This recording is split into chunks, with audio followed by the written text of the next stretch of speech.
यस्य स्वयं स्वभावाप्ति प्रभावे कृष्ण कर्मणः तस्मै संज्ञान रूपाय नमोस्तु परमात्मने।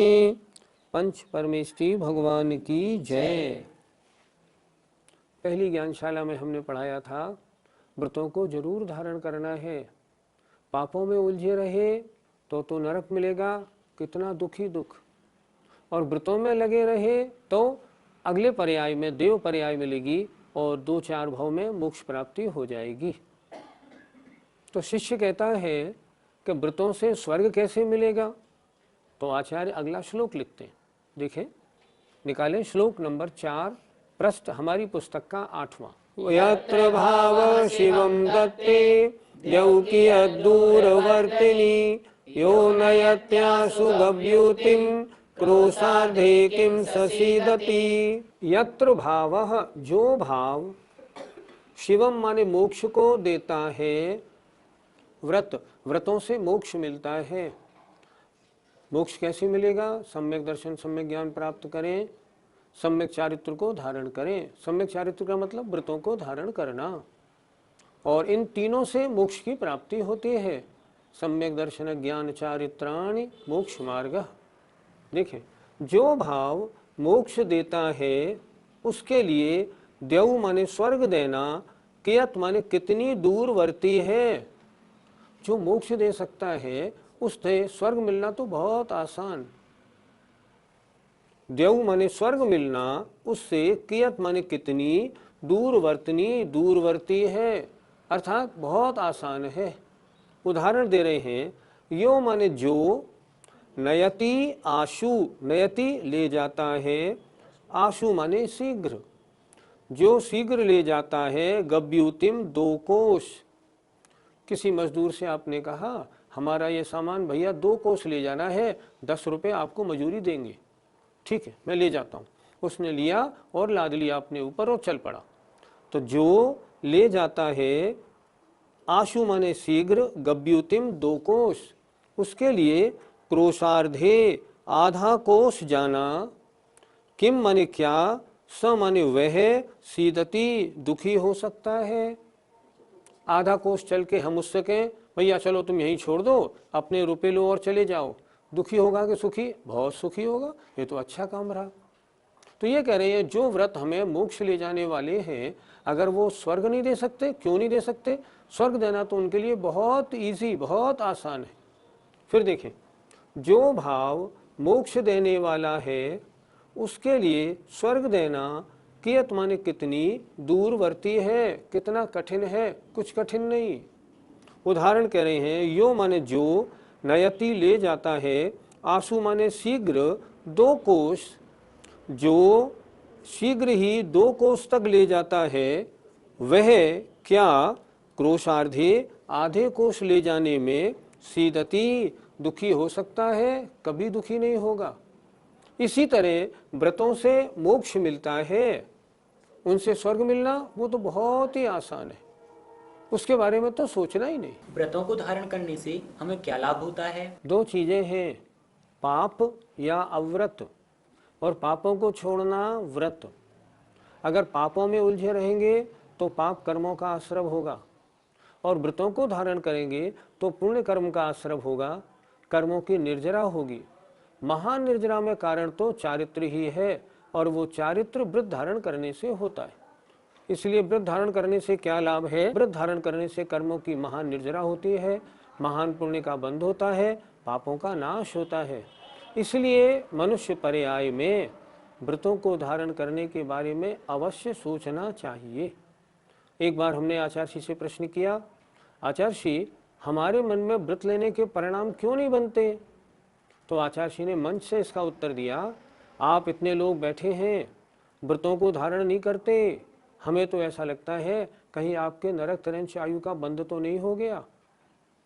अगर आपको नरक तिरंच आयु का बंध नहीं हुआ है, इसकी गारंटी प्राप्त करनी है, तो व्रतों को धारण जरूर करें। भगवान की पूजा स्वर्ग देने वाली है या मोक्ष देने वाली है? आप रोज पूजा बोलते हैं, जरा इस पे तो विचार करें, पूजा में आप बोलते क्या हैं? देखो, मैं वंदू जिन देव को कर अति निर्मल भाव। क्यों? कर्म बंध के छेद ने और न कछु उपाव। मैं भगवान की पूजा क्यों कर रहा हूँ? क्योंकि कर्म बंधन को नष्ट करने के लिए और कोई उपाय नहीं। इसका मतलब क्या हुआ? पूजा करना भी कर्म निर्जरा में कारण है। आप रोज बोलते हैं भुक्ति मुक्ति दातार, 24 जिन राजवर, 3 पद मन वच धार, जो पूजै सो बोलिए शिव लहे। शिव का मतलब मोक्ष। भुक्ति मुक्ति दातार, ये भगवान की पूजा भुक्ति माने सांसारिक भोगों को तो देती ही देती है, मुक्ति दातार मुक्ति को भी देती है। लेकिन अगर सांसारिक भोगों की कामना लेके पूजा की जाती है तो पाप बंद होता है। आप गेहूं के लिए खेती करिए, भूसा तो आपको मिलेगा ही मिलेगा। उसी तरह भगवान की पूजा तो मोक्ष की ओर ले जाने वाली है। इसलिए बिना सांसारिक भोगों की आकांक्षा के पूजा करनी चाहिए। क्या पूजा करने से मोक्ष की प्राप्ति हो जाएगी? मोक्ष की प्राप्ति का वर्णन 2 तरह से होता है। एक कारण साक्षात कारण होता है, एक कारण परंपरा कारण होता है। भगवान की पूजा, अगर कोई ये कहे पूजा करते करते मोक्ष हो जाएगा, नहीं होगा। क्यों नहीं होगा? भगवान की पूजा परंपरा कारण है। लेकिन जैसे शुद्धोपयोग साक्षात कारण है। इसलिए पूजा करते करते मोक्ष प्राप्ति नहीं होगी, लेकिन जो पूजा नहीं करेगा ना, उसे शुद्धोपयोग भी नहीं होगा। भगवान की पूजा भक्ति करने वाले जीव ही मुक्ति की ओर बढ़ेंगे, पूजा भक्ति से दूर रहने वाले मुक्ति की ओर नहीं बढ़ पाएंगे। इसलिए पूजा करना परंपरा मुक्ति का कारण है, और शुद्धोपयोग मुनि बन के धर्म ध्यान शुक्र ध्यान लगाना ये साक्षात मुक्ति का कारण है। पंडित जी, क्या रत्नत्रय को धारण करने से सांसारिक सुख मिलते हैं? जब हमने पहले रत्नकरंडक श्रावकाचार पढ़ाया था, तब उसके श्लोक नंबर 36 से लेकर 41 तक आचार्य समर्थभद्र महाराज ने बहुत अच्छी तरह चर्चा की है। ओजस तेजो विद्या अमरा सुरनर पतिभिर, अष्टगुण पुष्टि तुष्टा, शिव मजर मरुज मक्षय। ये सारे श्लोक ये बता रहे हैं कि जितने इस संसार के उत्कृष्ट पद हैं, चाहे वो तीर्थंकर पद हो, बलभद्र हो, चक्रवर्ती हो, नारायण प्रतनारायण 63 शलाका पुरुष हों, अगर शलाका पुरुषों को शलाका पुरुष बने की प्राप्ति होती है, कारण है मात्र सम्यक दर्शन और सम्यक्त सहित चारित्र का धारण। ये सारे जो ऊंचे ऊंचे पद हैं मनुष्य पर्याय के, ये उन्हीं जीवों को प्राप्त होते हैं जो सम्यक दृष्टि और मुनि बनते हैं। बिना सम्यक्त के ये पदों की प्राप्ति नहीं होती। अर्थात समझना यह है, सांसारिक सुखों में जो टॉप मोस्ट सुख है, सबसे श्रेष्ठ वैभव है, सम्यक दृष्टि को ही प्राप्त होता है। लेकिन सम्यक दृष्टि कैसा होता है? उनको प्राप्त करके भी उनमें उलझता नहीं, क्योंकि उसको वो उपयोगी नहीं लगते। लेकिन प्राप्त होगा तो सम्यक दृष्टि को ही होगा। शिष्य ने फिर पूछा, शिष्य तो पूछता ही रहता है कि भगवान स्वर्ग में सुख कैसा मिलता है। फिर आचार्य पूज्यपाद स्वामी ने अगला श्लोक लिखा। देखिए श्लोक नंबर 5। ऋषि कजुमनातंकम दीर्घ कालोपलालितम, नाके नाकौकसाम सौख्यम, नाके नाकौकसामिव। देवों का सुख कैसा होता है? देखिए ऋषि कजम, माँ इधर ले आइए हलंत, यहाँ कर दीजिए अनातंकम।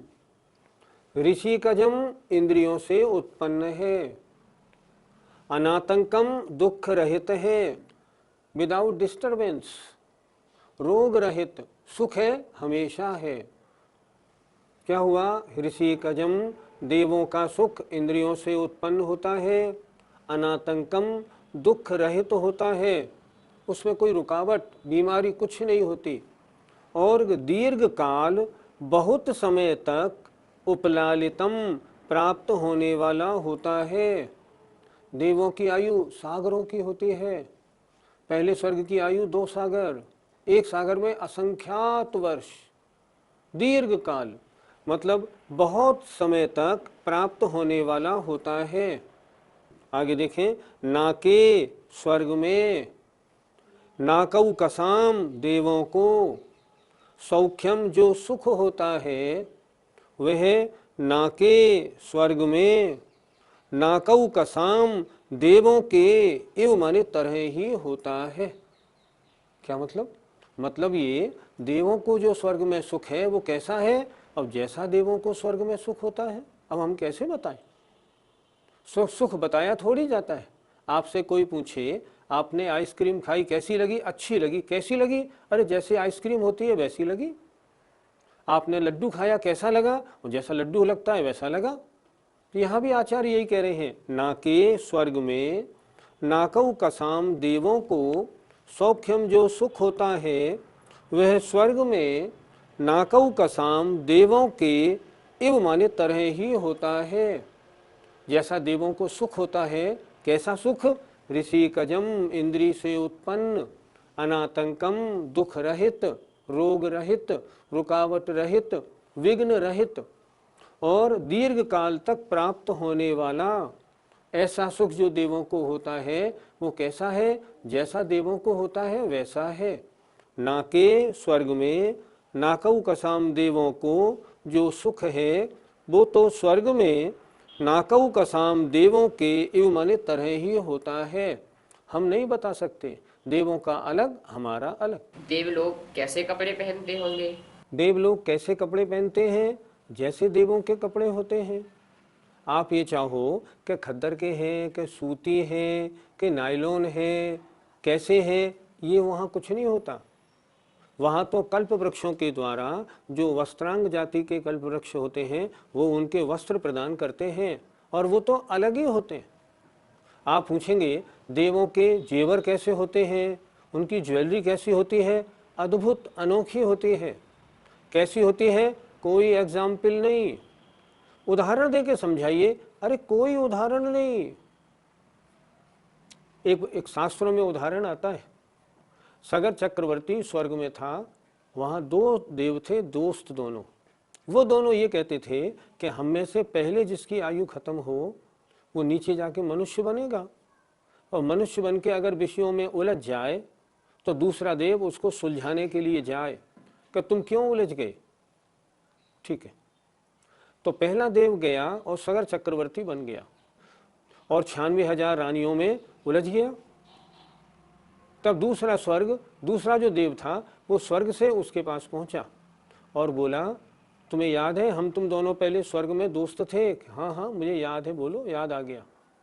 तुमने ये कहा था मैं उलझ जाऊं तो मुझे जगाने आना। तो बोले हाँ बिल्कुल ठीक, तो मैं तुम्हें जगाने आया हूँ। जगाने आए हो? जगाओ मत, अभी तुम्हें रानियों में बहुत मस्त हूं, आनंद से मेरा जीवन गुजर रहा है। उसने कहा तुमने जो भोग भोगे हैं ये तुम्हारे वर्तमान के भोग तो उनके मुकाबले कुछ भी नहीं। ऐसा कैसे? तो उसने कहा देखो तुम ये हार पहनते थे ना, इस हार में जो नीचे एक रत्न लगा हुआ है, तुम्हारे सारे वैभव से ये रत्न कीमती है कि नहीं?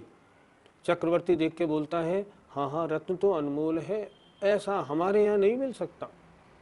जब नहीं मिल सकता और तुमने ये भोग भोगे हैं, इन भोगों में क्यों उलझे हो?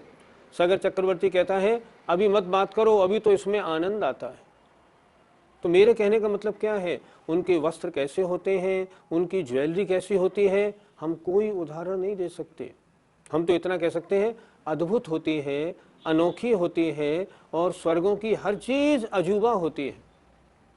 आपसे भी कोई पूछे आपने एक रोटी गेहूं की खाई, एक रोटी मान लो आपने बाजरे की खाई, इन दोनों के स्वाद में अंतर क्या है?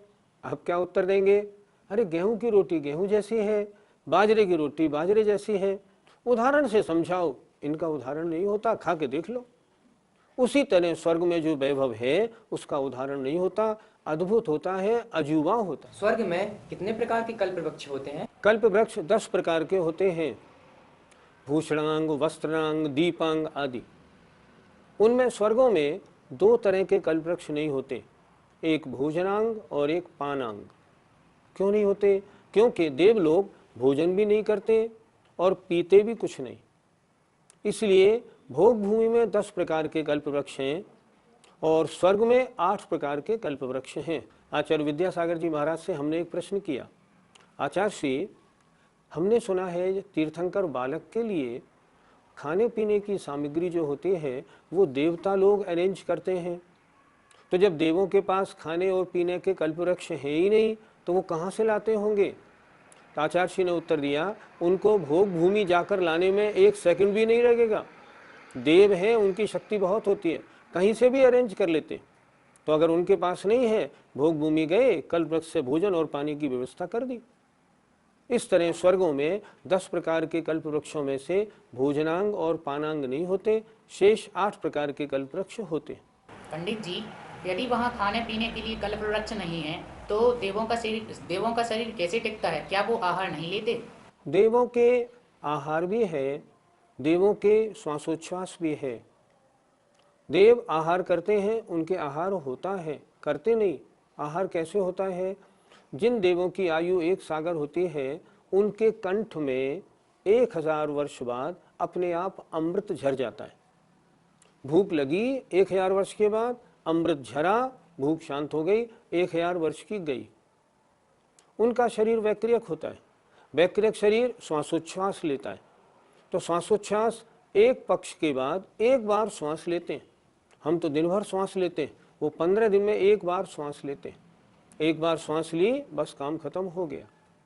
इसलिए उनके आहार तो है, पर जैसे हम खाते पीते हैं या जैसे हम पानी पीते हैं, शरबत पीते हैं, ठंडाई पीते हैं, ऐसा पीना खाना नहीं होता। उनका अमृतमयी भोजन है, और जितने सागर की आयु उतने 1000 वर्ष बाद, मान लो सर्वार सिद्धि के देव हैं, 33,000 वर्ष बाद उनके कंठ में अमृत झरेगा, और झरा फिर 33,000 वर्ष तक की छुट्टी हो गई। इस तरह उनके आहार होता है। यहाँ पर दीर्घ काल से क्या समझना चाहिए? दीर्घ माने बहुत, काल माने समय। उनको जो वैभव मिलता है, जो भोग उन्हें मिलते हैं, बहुत समय तक भोगे जाते हैं उनके द्वारा। क्यों बहुत समय तक? कोई देव ऐसा नहीं होगा जिसकी आयु 10,000 वर्ष से कम हो। भवनत्रिक में ले लें, भवनवासी व्यंतर ज्योतिषी में भी किसी देव की आयु 10,000 वर्ष से कम नहीं होगी। वैमानिक की बात तो छोड़ दीजिए। और अधिक से अधिक अगर देखें तो सर्वार सिद्धि अनुत्तर विमानों में 33 सागर की आयु है। 10,000 वर्ष भी कितना समय होता है? हम और आपका जीवन तो 100 वर्ष है, इसमें 100 का गुणा और कर लीजिए, वो 10,000 वर्ष होते हैं। ये तो वहाँ की जघन्य आयु है। और अगर सागरों की आयु मिले तो एक सागर में असंख्यात वर्ष होते हैं। पहले स्वर्ग में मान लो चले गए तो 2 सागर की आयु मिल गई। कितने वर्ष तक? बस पूछो ही नहीं, अनकाउंटेबल, आप काउंट ही नहीं कर सकते। असंख्यात वर्ष की आयु होती है। तो उनको जो वैभव मिलता है, जो सुख मिलता है, असंख्यात वर्ष तक वो उसका भोग करते हैं। दिव्य शरीर, शरीर कैसा? वैक्रियक। रोग एक भी नहीं, जीवन में एक भी रोग नहीं होता। 8 रिद्धियां, अणिमा महिमा सब देवों के होती है। शक्ति क्या पूछो, छोटे से छोटा देव भी इतनी शक्ति रखता है, चाहे तो जम्बू द्वीप को उठाए और बॉल की तरह फेंक दे, इतने शक्तिशाली होते हैं। और ऐसा सुख उन्हें जीवन पर्यंत के लिए, कितने करोड़ों वर्षों, असंख्यात वर्षों के लिए मिलता है। इसलिए आचार्य ने लिखा दीर्घ काल। आज आपने क्या सुना? आपने ये सुना कि व्रतों को धारण करने से स्वर्ग की प्राप्ति होती है, और स्वर्ग मिलना व्रतों से बहुत ईजी है। जिन व्रतों से मोक्ष मिले उनसे स्वर्ग क्यों नहीं मिलेगा? और स्वर्गों में कैसा सुख है वो भी आपने अभी श्लोक में देख लिया। इंद्रियजन्य है, कोई डिस्टर्बेंस नहीं है, और असंख्यात वर्षों तक भोगने को मिलता है। और उनका सुख कैसा है? अजूबा है। इसलिए निर्णय बनाइए, अवृत्ति रूप होकर मरना नहीं है। सांसारिक सुख मिलेंगे तो भी व्रति को मिलेंगे, मोक्ष मिलेगा तो भी व्रति को मिलेगा। हम मोक्ष प्राप्ति की भावना से व्रतों को धारण करें, ये सांसारिक सुख तो मिलेंगे ही मिलेंगे, ये मोक्ष सुख के आगे तो कुछ भी नहीं है। और परंपरा से व्रतों को धारण करेंगे तो मोक्ष सुख क्यों नहीं मिलेगा? क्योंकि मोक्ष प्राप्ति का कारण है ये। जय जिनेन्द्र।